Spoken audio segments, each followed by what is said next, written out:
मुरलीधर आप देखना शुरू कर चुके हैं मेडगार्ड पीपल्स वॉइस। दरअसल बहुजन समाज पार्टी के अध्यक्ष मायावती जी का 15 तारीख को जन्मदिन है। 15 जनवरी को उनका जन्मदिन आता है और उससे पहले हम आपको 5 उनके बारे में ऐसे दमदार किस्से जो आज तक आपने नहीं सुने होंगे, हम आपको उनके बारे में बताने की कोशिश आज 11 जनवरी से 15 जनवरी तक लगातार करेंगे। बहुजन समाज पार्टी के अध्यक्ष मायावती जी आज राजनीति के उस ढलान पर है। क्या बीएसपी अध्यक्ष मायावती जी का जो आज का नेचर या आज की उनकी जो राजनीति है ऐसा ही रहा है, या बीएसपी अध्यक्ष मायावती जी का स्वभाव, या तमाम चीजें पहले कुछ अलग थी? तो हम पाएंगे कि उनको अगर हम शुरुआत से देखने की कोशिश करें तो बहुजन समाज पार्टी के अध्यक्ष मायावती जी का जो जीवन काल रहा है, शुरुआती दौर रहा है, वो वास्तव में ही एक दमदार परिपक्व नेतृत्व के तौर पर ही गुजरा है। पिछले 10 साल की मायावती आपको अलग नजर आएगी, लेकिन 2000 से पहले की जो मायावती थी वो अलग नजर आती है। हम बात करेंगे आज बहुजन समाज पार्टी के अध्यक्ष मायावती जी की। तो सबसे पहले बीएसपी अध्यक्ष मायावती जी को लेकर हम बात कर रहे हैं। बहुजन समाज पार्टी के अध्यक्ष मायावती जी आज की तरह बिल्कुल भी नजर नहीं आती थी। 1984 के अंदर बहुजन समाज पार्टी का गठन हुआ था। बसपा का गठन 1984 में 14 अप्रैल के दिन हुआ था, और यही वो साल था 1984 जब बसपा सुप्रीमो मायावती जी ने अपना पहला चुनाव लड़ा था।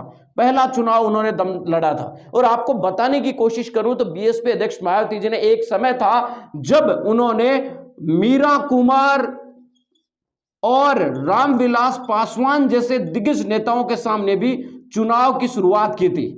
यानी कि एक तरफ जहां रामविलास पासवान थे, एक तरफ मीरा कुमार थी। उस दौरान भी उस सीट पर बीएसपी अध्यक्ष मायावती जी ने चुनाव लड़ा था। भले ही मीरा कुमार उस चुनाव को जीत गई थी, लेकिन बीएसपी अध्यक्ष मायावती जी की चर्चा जो है उस दौरान जमकर हुई थी कि उन्होंने वास्तव में ही बेहतरीन चुनाव लड़ा था। लेकिन समय अनुकूल बीएसपी अध्यक्ष मायावती जी ने उस समय 1984 से लेकर लगभग 1989 तक उपचुनाव और अन्य चुनाव लड़ते हुए उन्होंने 4 चुनाव लड़े, और 1989 के अंदर वो पहली बार लोकसभा की सदस्य निर्वाचित हुई, सांसद है वो निर्वाचित हुई। उसके बाद 1994 के अंदर उन्होंने 1994 में वो पहली बार राज्यसभा की मेंबर है वो चुनी गई, और राज्यसभा की मेंबर तो वो 2017 तक रही।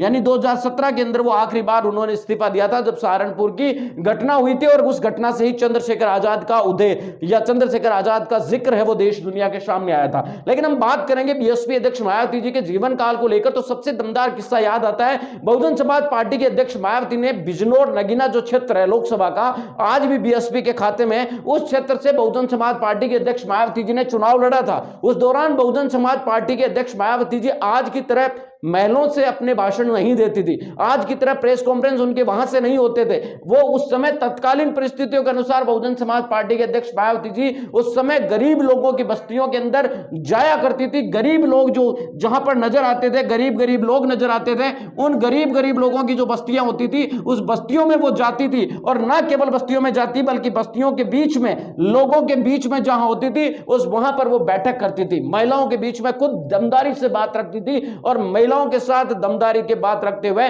वो रात अगर कहीं किसी गांव में, माना कि इस गांव में आज मीटिंग करते हुए उन्हें बहुत रात हो चुकी है, कहीं देखने वाला कोई देखने वाला अब बाहर जाने जैसा नहीं रहा, तो वो उसी गांव की महिलाओं के साथ में वहीं पर रात में किसी के घर पर रुक जाया करती थी, और खुद न केवल खुद खाना बनाती थी बल्कि लोगों से बातचीत करने के उन्होंने महिलाओं से चूल्हे के ऊपर बातचीत करना शुरू कर दी थी। यानी कि बसपा अध्यक्ष मायावती जी आज की तरह उस समय उनकी राजनीति बिल्कुल अलग थी। 1984 से लेकर 2000 तक बीएसपी अध्यक्ष मायावती जी की जो राजनीति थी वो बहुत जबरदस्त थी। 2007 में उनकी सरकार बनी, स्पष्ट बहुमत की वो 2007 में सरकार आई, लेकिन 2000 तक बहुजन समाज पार्टी के अध्यक्ष मायावती जी का बहुत दमदार कैरियर रहा। लेकिन 7 से 2012 की जो स्पष्ट बहुमत की सरकार थी, उस सरकार के बाद बहुजन समाज पार्टी के अध्यक्ष मायावती जी को कहीं ना कहीं एक बहुत बड़ा झटका लगा। उसके बाद से वो लगातार उनका न केवल बीएसपी का, न केवल मायावती जी का, बल्कि जो ग्राफ है वो लगातार डाउन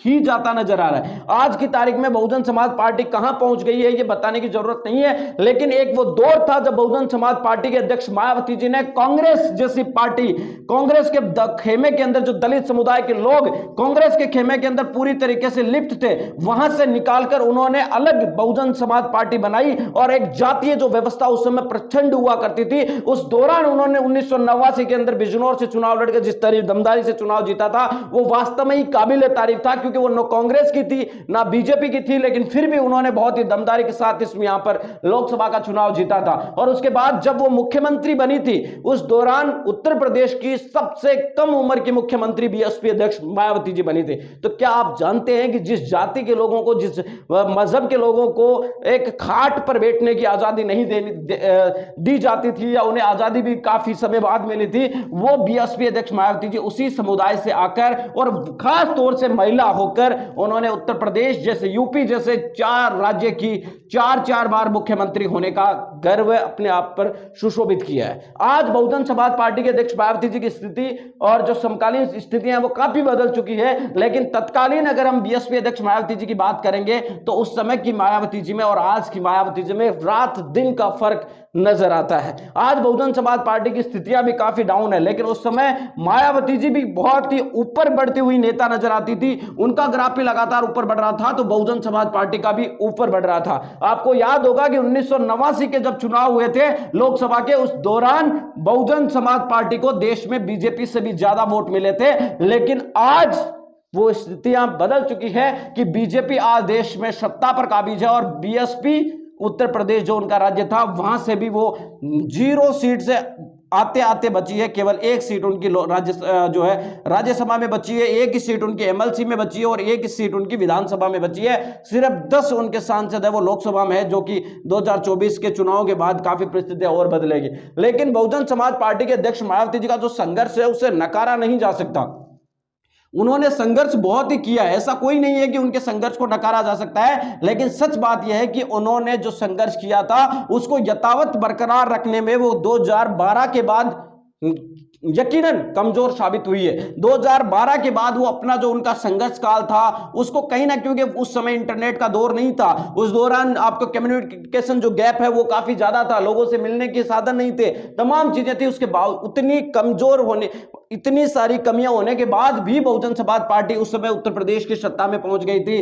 बीएसपी अध्यक्ष मायावती जी राज्यसभा लोकसभा में चली गई थी, लेकिन आज खुद बीएसपी अध्यक्ष मायावती जी भी किसी सीट से यह नहीं मान सकती कि अगर मैं इस सीट से चुनाव लड़ूं तो क्या जीत हासिल होगी। तो यानी कि आज जो परिस्थितियां वो काफी ज्यादा बदल चुकी है। बहुजन समाज पार्टी के सामने समस्या जहां पैदा हुई वो ये थी कि जो कांग्रेस पार्टी पहले के समय करती थी, मतलब 1990 के आसपास जब बीएसपी का जन्म हुआ था, उस दौरान जब कांग्रेस पार्टी जो करती थी कि गांव में कुछ लोगों को निर्देश दे दिया जाता था कि आपको पार्टी का चुनाव लड़वाना है, आपको जीतना, उसी तरीके की रणनीति आज बीएसपी करने की कोशिश के अंदर आज उत्तर पार्टी का जो स्तर है वो गिरता नजर आ रहा है। लेकिन कुल मिलाकर बात यह है कि आज के किस्से में सबसे बड़ी बात यही है कि बहुजन समाज पार्टी के अध्यक्ष मायावती जी का जो संघर्ष है उसे कभी भुलाया नहीं जा सकता। आज भले ही हम चंद्रशेखर आजाद को संघर्ष करते हुए देखते हैं या और अन्य जो नेता है उनको भी हम संघर्ष करते हुए देखते हैं, लेकिन यह सच्चाई है कि उस दौरान बसपा सुप्रीमो मायावती जी का जो संघर्ष काल रहा था वो वाकई में ही बहुत दमदार था। यही वजह है कि आज के नेता भी